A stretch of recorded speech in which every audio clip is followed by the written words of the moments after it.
أعوذ بالله من الشيطان الرجيم. بسم الله الرحمن الرحيم. يوصيكم الله في أولادكم للذكر مثل حظ الأنثيين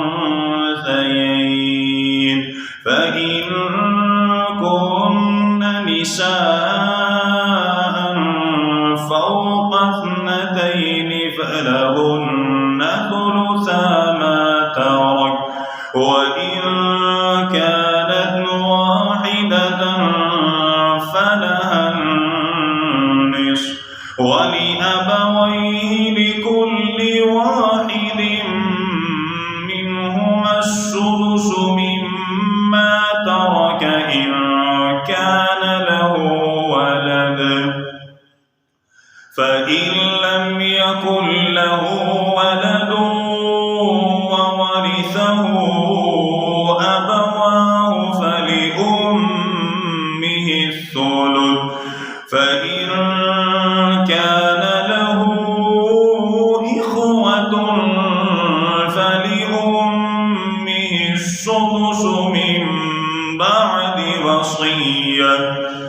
فلأمه السدس من بعد وصية يوصي بها